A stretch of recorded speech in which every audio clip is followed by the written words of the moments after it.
first I thought it was completely real. That time I kind of like panicked and they told me you cannot tell anyone. They claim that they are the police. If I don't give the money, I could be arrested. Each year, we have students who fall victim to scams, and this impacts their financial status and sometimes their ability to continue at the university. We don't want that to happen to you. The scams typically involve someone calling and saying that they're from the US government or maybe another federal agency within the US government and asking for money in exchange for a student keeping their status.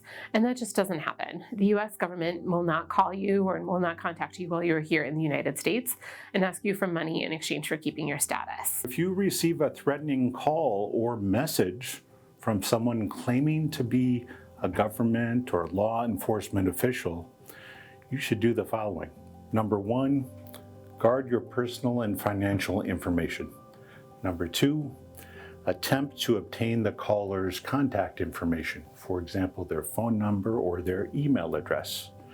Number 3, end the conversation immediately if the threat and intimidation persists. And number 4, report the suspicious contact to an ISSS advisor, either by email or phone.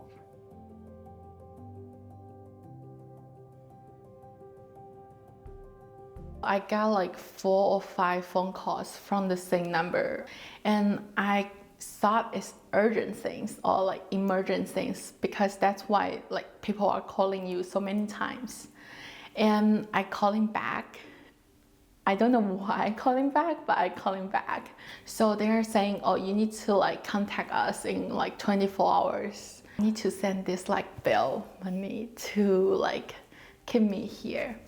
And then if I'm not, I will like go back to China and they will put me to the jail. So at that time, I kind of like panicked and they told me, oh, you cannot tell your parents and you cannot tell anyone else. One that almost got me was an unpaid toll scam. First I thought it was completely real, so I was almost quick to click the link and pay it instantly so I don't get extra fees or anything like that. Always be suspicious, especially nowadays with AI and like deepfakes and stuff like that. Scams are gonna get even more tricky to spot. So I'll just say be like very wary and suspicious. Even if you somehow can make a connection that it might be real, still like double check, use Google. They claim that they're the police and if I don't give the money, I could be arrested. I think the most suspicious part is that they won't let me to tell anyone I know. They ask me to keep the secret. The real police will never do that. After things happened, a couple ISS staff helped me to like contact with my parents and also give me a lot of mental support. Never share your passport information. Never share your I-20, never share your social security number or your bank details information with anyone unless you're 100% certain of the source. Slow down. Scammers are always in a rush. They want you to always be afraid and they want you to be in fear. So please just hold on. If you're not sure of anything, again, hang up the phone, contact ISSS. Talk to someone if something else feels off. Consult ISSS, talk to a friend, talk to your roommate before you make any decision, before you make any payment, because sometimes when you make payments, you're not able to get that money back. Remember, you're not alone here. If you ever receive a suspicious call, email, or message, please reach out to ISSS.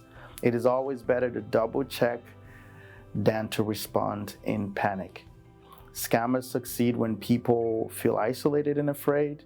So stay informed, stay connected, and ask questions. Thank you.